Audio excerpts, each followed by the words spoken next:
even in some instances, the fair and balanced Fox News, you wouldn't have a clue about that. And one event last week brought our First Amendment front and center in this battle, and it happened courtesy of Islam in Garland, Texas. We're going to discuss this with my next guest. For my new listeners, Andrew Bostom, MD, MS, is an internationally renowned author, speaker, and broadcast media guest, an associate professor of medicine at the Warren Alpert School of Medicine at Brown University. Dr. Bostom is the author of the highly acclaimed books, The Legacy of Jihad, Islamic Holy War, and the Fate of Non-Muslims, The Legacy of Islamic Anti-Semitism, From Sacred Text to Solemn History, and Sharia versus Freedom, The Legacy of Islamic Totalitarianism. And his newest book is Iran's Final Solution for Israel, The Legacy of Shiite Islamic Jew Hatred in Iran.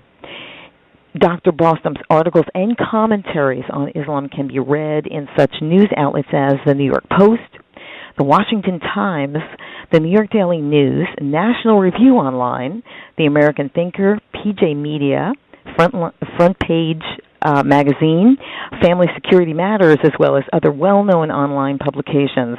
It's my great pleasure to give a Real Talk welcome back to Andrew Bostom.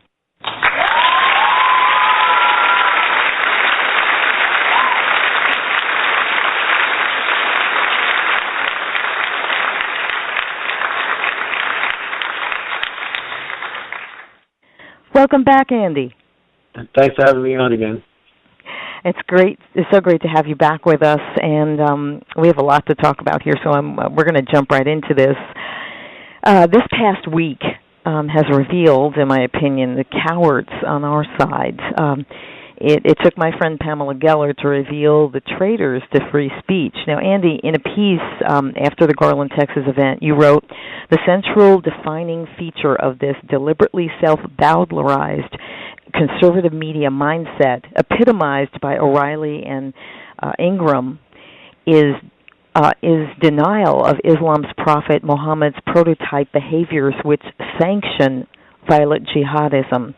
Andy, can you expound on that for us? Yeah, sure. So I was referring to just an astonishing segment on the O'Reilly show where he and his, sort of trademark profound ignorance now was talking about how dumb it was to hold an event like this because, for many, a whole host of alleged reasons that it would upset our allies in the Middle East. By the way, this is coming from a man who, when he's in a more sober state, will talk about what a joke it is that when Obama talks about the 60-country coalition. But be that as it may, for whatever audience he decided to pander to for the evening, he was bashing the event that Pamela held in a very ignorant way. I wanted to point out, Audrey, a little irony about this. So ostensibly, this is very offensive because paintings, cartoons, some of them actually very elegant, and some of the paintings are historical paintings, portrayed Muhammad. And actually one of the paintings that was shown, which is part of the irony, was actually the cover of my first book, The Legacy of Jihad. And O'Reilly himself had shown that cover back when he interviewed me in 2006, some 6 or 8 months after the book came out. And it's a pious Shiite Muslim depiction of the massacre of the Jewish tribe, the Banu Qurayza, which I found and got the rights to and used as the book cover. It's from the Shiite perspective, so it's not Muhammad, as in the biographies of Muhammad, actually executing the Jews. It's Ali. But at any rate, Muhammad's in the image, and it just shows you that. And O'Reilly showed it. And then fast forward 8 years, and Janine Pirro, who also sadly came down on Pamela, calling her event a dumb move, showed the image my book cover just a few months ago at the end of December. So I'm at a loss. So in other words, but my basic point was that Muhammad is the prototype Muslim. If you look at the Quran at the 33rd surah or chapter, it's repeatedly emphasized that he is the example for all times for all Muslims. And unfortunately, he was a 7th century warlord. He was a prototype jihadist. He harbored virulently what we would call anti-Semitic, anti-infidel sentiments. He was a misogynist. He was the one, in fact, who laid down, the nascent Islamic law about not criticizing him or Islam, and particularly him, because he had his own, what we might call, dead poet society of people whose assassinations he ordered for simply mocking him, including Jews, including women, including a geriatric, so it all comes back to Muhammad, which is why this event was so critically important.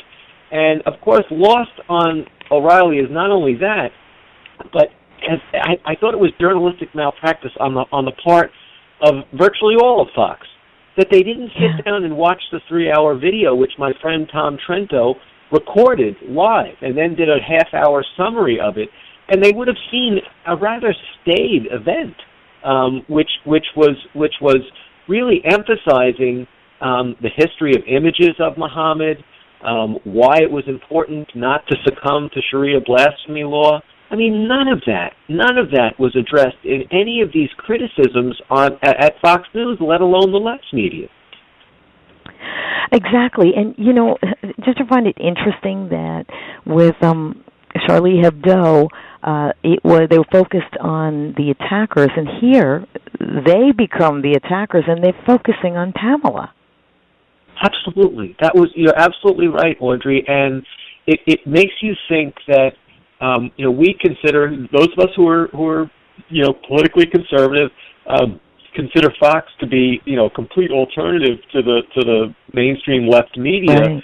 But you begin to wonder if they have the same, at heart, in many cases, the same left sensibilities. They were actually more sensitive to the Hebdo leftists. And by the way, these are the cartoons that Hebdo produces are juvenilia. Compared to what was presented at the conference in Garland, Texas. One of the cartoons that Hebdo had was, if people in your audience will recall, I guess I'm dating myself. There was an iconic 1950s image of Brigitte Bardot that made her a sex kitten, where it's exposing her buttocks.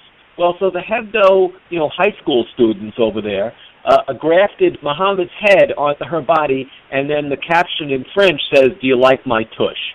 I mean, these are the kinds of cartoons yes, it's juvenile. that the Hebdos had. And they're nothing like, I urge all of your listeners to take a look at ex-Muslim Bosch Foston's pure free speech cartoon, which is simply an image of Muhammad who appears angered, and he's simply saying, "You can't draw me." And brilliantly what Bosch did is he shows his own hand as the cartoonist drawing Muhammad, and just in a balloon saying, "That's why I draw you." It is a pure free speech cartoon, period. Exactly. Now, I didn't know that Bosch was a former Muslim. Yeah, he's of Albanian descent, and he I guess, we don't have this term in the West, but he, quote unquote, apostatized years and years ago now. Oh, I see. Okay, yeah, exactly. These cartoons, and I encourage the listeners to, because you're able to see them. It's just that unfortunately, Fox. Not at Fox. I don't know if it has anything to do Audrey, with the 7%. Not at Fox. Audrey, not at Fox. That was the other thing. So even the people, for example, like Megyn Kelly, who were willing to go to the mat on the principle of free speech, and she gave a pretty eloquent defense of it right in front of both Rich Lowry of NRO and Alan Dershowitz. And yet I'm waiting. No Bosch Boston cartoon. I mean, so it renders all the rhetoric meaningless if you're not going to show a cartoon. And again, it's not a gratuitously insulting cartoon like the Hebdos did with Muhammad's face grafted to Brigitte Bardot's body showing a tuchus. I mean, this is not what it was about. Not at all. And as a matter of fact, if the listeners will look at my slideshow, I have the cartoon there, and there's nothing offensive about it. at all. So, where they could have said that Charlie Hebdo's work was offensive, and of course they didn't say that, here to say that this is no, it wasn't. What they're doing now is, of course, they're enforcing Sharia because, and that's sad, very sad that Fox would make that choice. We had also, there were several others on Fox, like Martha McCallum, and then on leftist CNN, you had Alison Camerata, who used to be with Fox, all right. standing opposed to free speech and in defense of really this ideology. Why do you think the left and some now on the right continue to take this feckless stand? I think it's a very toxic combination of sheer ignorance and cultural relativism, and you can't have a more dangerous combination than melding those two elements together. In other words, Audrey, believe it as I find it unbelievable, but here we are approaching now it'll be the 14th anniversary this year after 9/11, and these people, these journalists, these talking heads, don't have a clue about the yawning gap difference. For example, for those of them that are Christian, and particularly devout Christians, I was appalled at what Laura Ingraham did. She's always prominently wearing a cross around her neck, and that's all well and good. She doesn't have the vaguest idea about the yawning gap difference between Jesus and Muhammad. I actually put together a table, which I basically borrowed from this wonderful site, the Religion of Peace site, to show people like Laura Ingraham, who apparently are too busy to learn any of this material, what the striking fundamental differences are between Muhammad and Jesus.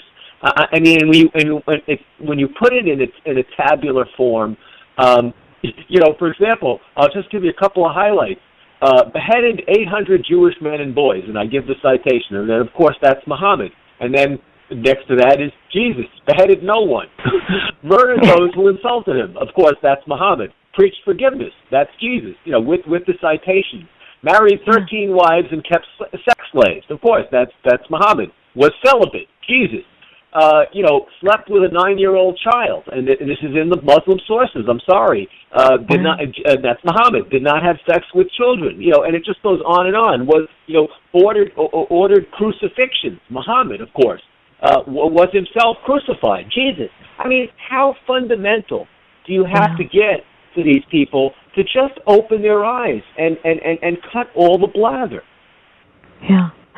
It's disturbing at this point. Andy, you wrote something that was brilliantly forthright that few have the courage to state. Now, in your recent piece, you wrote, talking heads such as Bill O'Reilly and Laura Ingraham, who have excoriated journalist activist Pamela Geller over the Garland, Texas jihadist attack, manifest profound and at this stage unacceptable lacunae in their basic doctrinal and historical understanding of Islam, not radical Islam. Andy, it is indeed about the doctrine of Islam and not the generally accepted radical Islam. Am I correct? Absolutely. So, we can obviously prove this, of course, by going to the jurisprudence, to the Islamic law itself. And of course, that's rooted in Quranic pronouncements, in the so-called traditions of Muhammad. We can go through that doctrinal exercise. But even on a more basic level, which certainly a lawyer like Laura Ingraham should understand, Pew in 2011 released a poll which demonstrated that 80% of the Middle East, North African Islamic societies have anti-blasphemy laws on the books, and 60% of them actively prosecute so-called blasphemers. I mean, this is not a marginal phenomenon. There was much optimism about Sisi's speech at the beginning of this year, and his actually more important appearance at a Coptic Christmas celebration. And yet, even there, where there was this hope of reform, Egypt is actively prosecuting so-called Coptic blasphemers, the Christian blasphemers in its society. So this is so widespread, Audrey. And then when we turn and look at even, I find, rather ominous polling data from Muslims in America. So in 2012, when Zell Associates was trying to poll just purely about who Muslims were going to vote for as a religious group, as an ethnic group, and they had a sample of 600 Muslims who were of high socioeconomic status. So it wasn't a true random digit dialed sample, which has its own biases. This was a different kind of bias, but you would think, since it was selected high socioeconomic status Muslims, that if anything it might lean towards moderation. Well, what the pollsters found out was, first of all, it was valid because the sample actually predicted that the results, which was that the Muslims were going to vote considerably, almost overwhelmingly, I'd say, for a re-election of President Obama. But within that same survey before the election in 2012 were attitudinal questions, and they touched upon this critical issue of free speech, and 58% of the Muslims felt that there shouldn't be a First Amendment protection to criticize Islam or Muhammad. 45% were willing to say that such so-called blasphemers, obviously a crime that doesn't exist in the United States, should be prosecuted in some manner by the law. 12% were willing to admit that the Sharia blasphemy punishment of death should be pursued. These are American Muslims. Now, if you extrapolate that, even that 12%, the most draconian, attitude, that's 12% of, I don't know, say 3 million Muslims, according to various surveys, including Pew. That's like 350,000 people. I mean, to me, that's very, very alarming. Moreover, how are these attitudes being shaped? Well, of course, they're part of a global community, as Muslims feel they're part of what's called an ummah, a global community. Yeah. But in this country, we have something called the Assembly of Muslim Jurists of America. And I went back, I've done this several times now, but I went back and reproduced a fatwa that they issued. In other words, this organization is basically designed to train imams in North America, in the U.S. and Canada, and then they fan out, to mosques. And also sort of like, in medicine we get continuing medical education. Well, they get continuing Islamic education, every year they have their convention. But they also have an online fatwa bank. And in 2009, one of their lead jurists issued a fatwa. So usually it comes in the form of a question. A Muslim asks a question, what's the penalty for blasphemy? And the response was that advice to the Muslims was that, of course the penalty is death. And the rationale was that, insulting Muhammad, he's not here to defend himself. You have to defend his honor, and the penalty is death. And by the way, that sort of argument, as bizarre as it sounds to a non-Muslim, is in fact a classical Islamic law argument. But in other words, this kind of advice is being dispensed by a group which if you look at Muslim publications, I did this once, they are considered to be very mainstream. Again, their basic function is to train imams. And this is the kind of advice that they're dispensing at their online fatwa bank. I'm just curious. Do you know if the Saudis have anything to do with their funding? Well, there are some Saudi clerics and some natives of Saudi Arabia that are part of the Assembly of Muslim Jurists of America, but it's a very broad organization. I mean, these folks come from and they go back and forth between the United States and the Middle East. Some seem to spend more of their time in the Middle East. Others seem to be firmly rooted in the United States, and they hold some academic positions, as well. There was a physician in this group who was a strong proponent of female genital mutilation, for example. Oh my gosh. Yeah. So, and by the way, they've issued fatwas about female genital mutilation, which view it favorably. But these are the things that are going on. And in other words, Audrey, none of the international data from the Muslim world on attitudes towards blasphemy, none of the basic law, none of the American attitudes, none of this was addressed to Pamela. In all those hostile interviews, including the ones on Fox, they never got to the point of saying, well, Pamela, why do you think these jihadists attacked? Is there any sort of doctrinal basis for this whatsoever, even if it's quote-unquote considered extreme? And allowed her to elaborate on that. How common are these attitudes, Pamela, in across the world in Muslim society? And is there any evidence of them being, how prevalent are they in the United States? Audrey, that's why I call it journalistic malpractice. These questions were never asked of Pamela, and she's perfectly capable of supplying answers to them or getting sources for these reporters, like myself, like others, to address these basic questions and have us discuss them then. But none of this was done by Fox News. Now, even when ISIS issued a fatwa after the event, after the Garland event, and threatened, of course, condemned Pamela to death, it was issued by a former American, a Muslim. He's called Al-Amariki. He's over there somewhere. I don't know whether he's waging jihad or he's just doing propaganda, whatever he's doing. But in his fatwa, the only non-English word was khanzir. He called her the khanzir, Pamela Geller. Well, that means pig. Yeah, and that comes from a Quranic verse, the 5th surah, the 60th verse, where the Jews are referred to as apes and pigs. And in fact, that's the Quranic epithet that, again, bringing it back to Muhammad, that Muhammad, he addressed the Jews as sons, brothers of apes and pigs, the Jews of the Banu Qurayza tribe, whom he subdued and then personally beheaded. That's the epithet that he used for them. In another situation, later on, according to the Muslim narrative, surviving Jews at the Khaybar Oasis, by this point he's pretty much decimated the Jews of Arabia, again, according to the Muslim narrative. And there's the last holdout is this Khaybar Oasis. He conquers them, and it's a bloody conquest. And the survivors who are put under, nascent Islamic law, don't like its restrictions, and they complain about it. And he says that Muhammad, again, tells them that they're worse than apes and pigs. So these themes come back to Muhammad himself.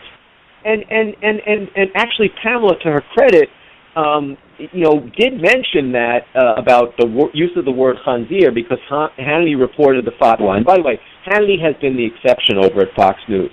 Yeah. He has been, and most nobly of all, is that he's been so emotionally supportive of Pamela. I noticed not only, were they rhetorically negative towards her, there seemed to be a coldness, an emotional coldness toward her at Fox, which I found absolutely unacceptable.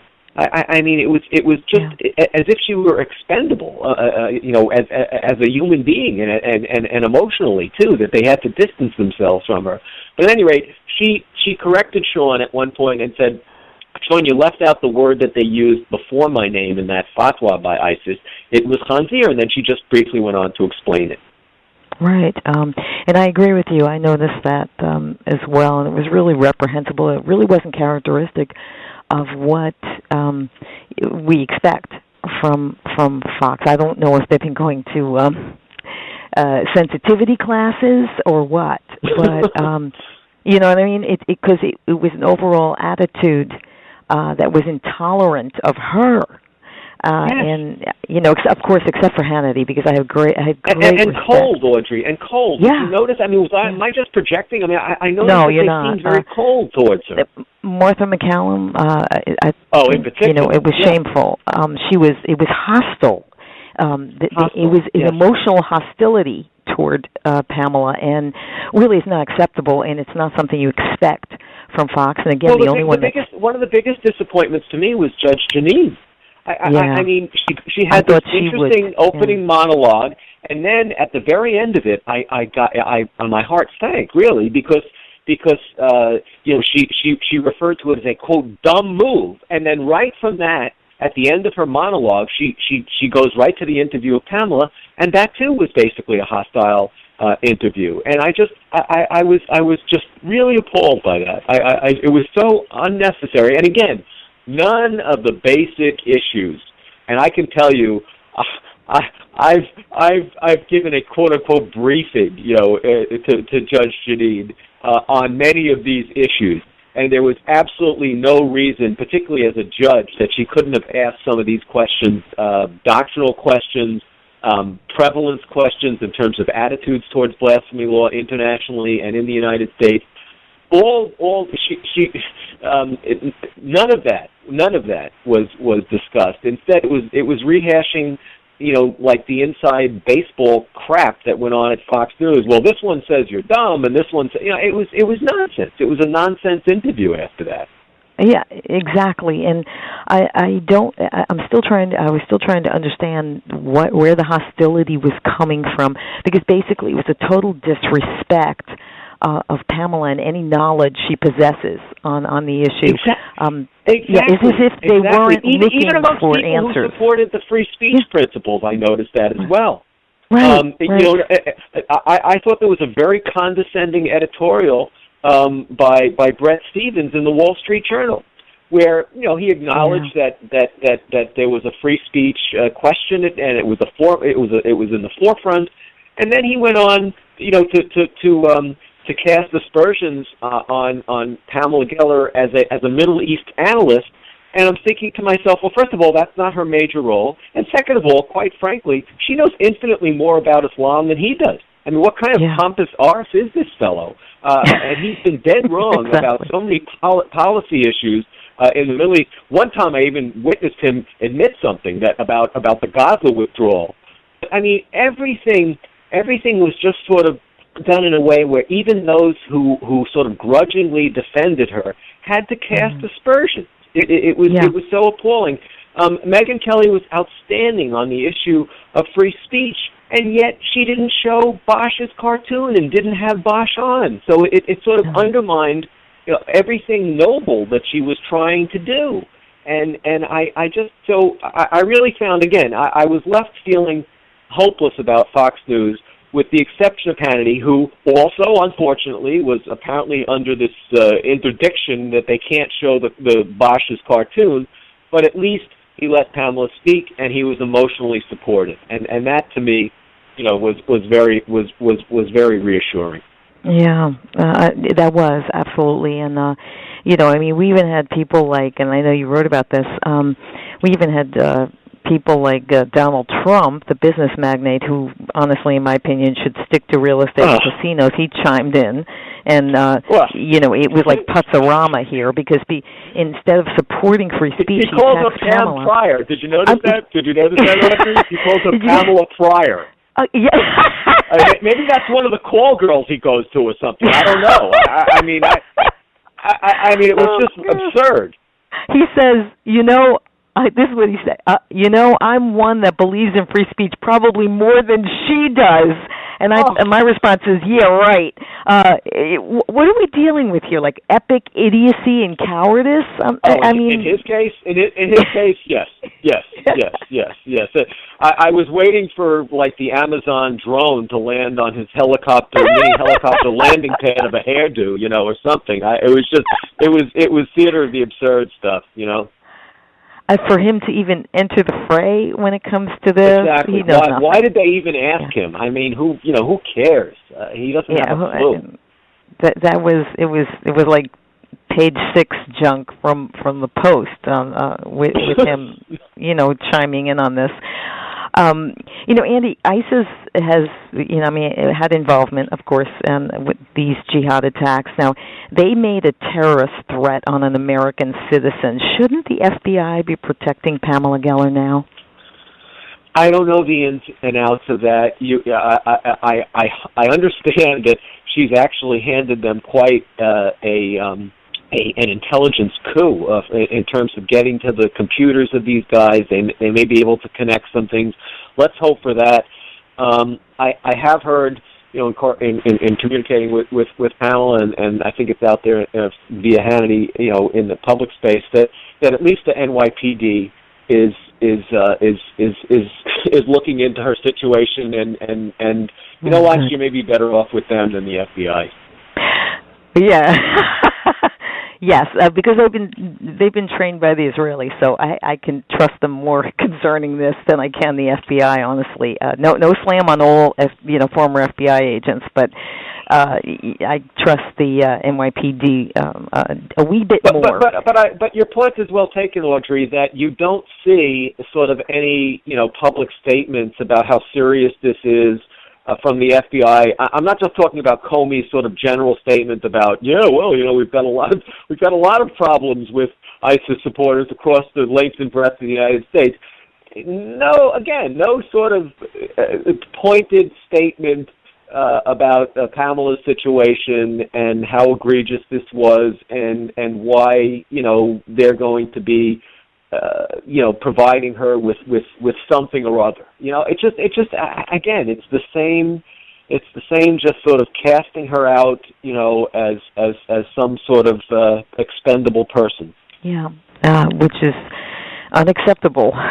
And it's offensive that this occurred. Now, I'm just a little more offended by the attitude generally, not Hannity, at Fox, which I did not expect. I never would have expected that. There was an emotional hostility toward her and disrespecting her, and diminishing her, by the attitude. It's been very disturbing to me, but. Trying to step back and understand it sort of dispassionately, I think it demonstrates how far gone we are. I think that they have accepted Sharia mores. Maybe not the letter of Sharia law, but they have accepted that, criticism of Muhammad is beyond the pale. Criticism of Islamic law as it is, as a mainstream law accepted by, frankly, the majority of Muslims, perhaps that's beyond the pale too. And it's just more and more and more of this kind of acceptance of the Sharia, if not de facto, as a societal mores, and it's just terrifying to see it. It is, and I think it's very much like concerning the blasphemy in Sharia. I think now it's almost like the boiling frog syndrome, where it's incremental, and they're not even realizing that they're accepting Sharia, but they are, and it's out of fear. All of it is out of fear. Exactly, and they would bristle, and they do bristle at that suggestion that somehow they are, and yet the proof is in the pudding. If you're I don't care to see offensive, cartoons or stupid cartoons like the one I described now with Brigitte Bardot's tuchus grafted onto Muhammad's face or whatever that is. No, but Bosch Fawston's cartoon is nothing like that. It's a pure free speech cartoon, and if particularly someone like Megyn Kelly is going to get up there and champion free speech and champion the First Amendment and have a First Amendment scholar like Eugene Volokh on, and then a couple of nights later have a more popularly known Harvard law professor like Dershowitz on, champion the First Amendment, and I'm waiting and not show the cartoon, then she too, as far as I'm concerned, it's all rhetoric, it's all theater. There's nothing behind it. Exactly, from the fact that the words didn't have feet. In this case, the cartoons were the feet. And very important. She's tacitly accepting the Sharia, as much as she's rhetorically saying that we can draw cartoons. We can draw cartoons. Okay. And they cynically use this excuse that they're above the fray. They don't want to offend Muslims. Well, I'm sorry. Again, I bring it home, and I'm sorry to perseverate on this. Bosch Fawston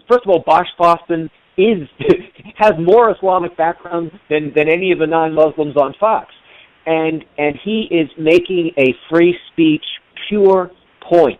And the fact that they're going to use an excuse and they're going to start. Listen, Audrey, I had my own experience with Fox News. Briefly, I'll tell you. Around the time of the Hebdo attacks in January, I brought with me 2 cartoons when I did one of these Hannity panels, and including the salacious one, with the that I've described with the Brigitte Bardot figure, and I said before I went on to the panel, look, this is kind of offensive. I wouldn't show this one, but can I show the one where it just had a generic Jew and a generic Muslim, and that basically the cartoon in French basically translates into the last two groups that you can't criticize. It wasn't even clear that the Muslim image was Muhammad. It was just a generic Muslim and a generic Orthodox Jew. And so when it came my turn on the panel, I actually held that cartoon up because I felt in discussion with Hannity's producer that I had gotten pre-approval. It was murky, but it seemed to me as if she had given pre-approval. I didn't want to embarrass anybody, and Sean actually wasn't embarrassed. Well, in the aftermath of that show, I'm schlepping home after my 30 seconds, and it's like a 14-hour back and forth for me from Rhode Island. I'm getting text messages that, they may have to cut that segment out. And I was like, oh, please. I mean, it's 14 hours of travel for my 30 seconds. Can you do something short of that? And people intervened behind the scenes, and ultimately what they decided to do was not cut out the exchange at all, but they, instead of going to the usual close-up for the person who's speaking during those panel discussions, they did a wide-angle view so you couldn't see the cartoon. And this is at the beginning of January of this year, on Fox News.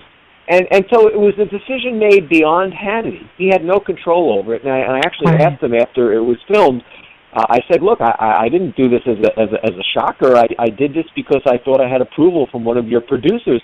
And he didn't care. He was perfectly okay with it. You could see from his face when I actually held it that he was perfectly okay with it. But the decision was made above his level that they were not going to show it.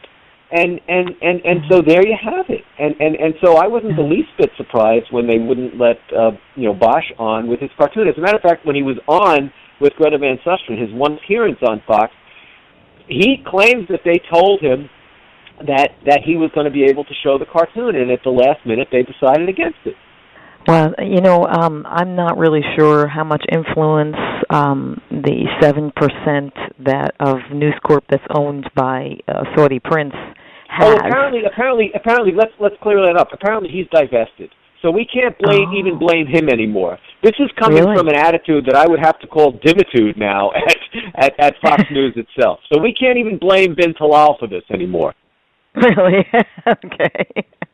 Yeah, this is self-imposed. This is self-imposed. Self-imposed.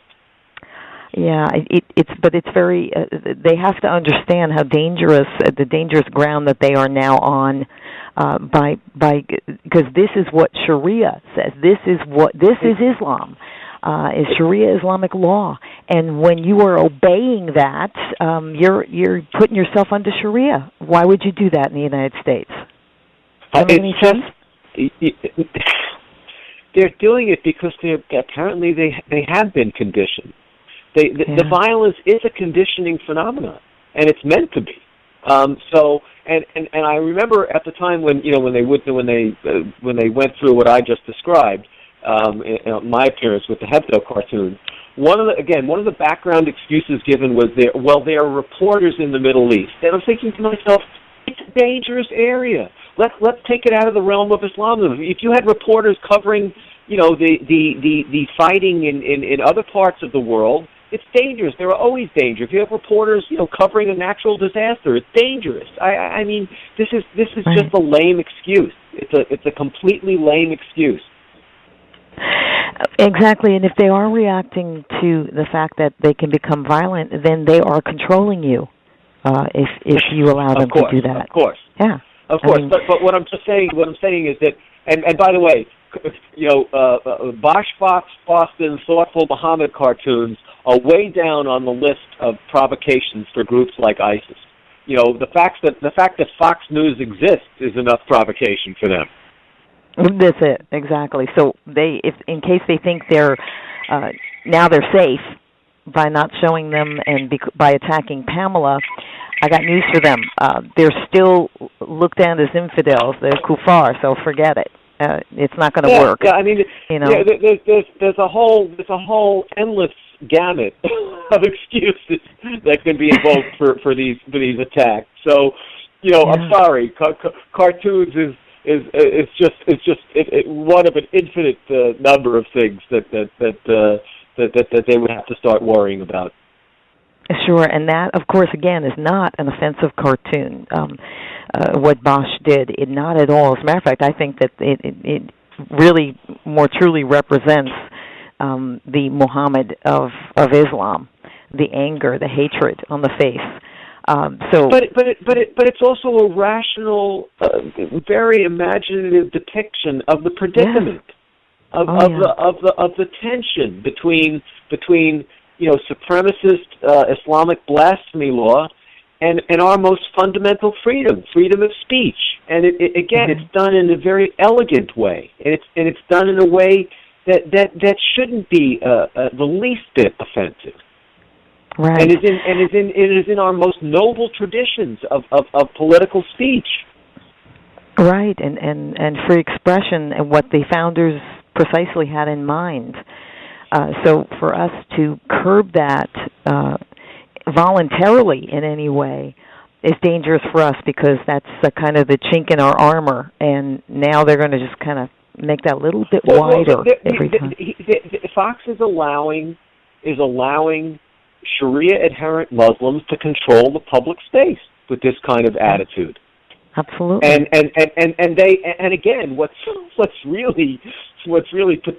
particularly irritating, and you see it in someone like a Martha McCallum, is that they bristle at the suggestion of that. They somehow, again, they have now found this very comforting excuse, this self-delusive, comforting excuse that somehow they are being promoters of a softer discourse. They're not allowing the discourse to be so coarsened. And again, I get back to Journalism 101. Watch the conference. Conference. Look at the historical depictions of Muhammad by Muslims, of course, particularly Shiite Muslims, who are a minority sect. But look at all the kinds of historical paintings of Muslims by Muslims and non-Muslims, and see that that's what was being presented at this conference. And if cartoonists want to make a joke, so what? I personally don't like the Hebdo style. They have every right to do it. I don't think that does anything. I think Kurt Westergaard's now very famous cartoon, which was a beautiful cartoon and also very political cartoon, is the turban bomber Muhammad. Because again, Audrey, after all, Muhammad extolled jihad martyrdom.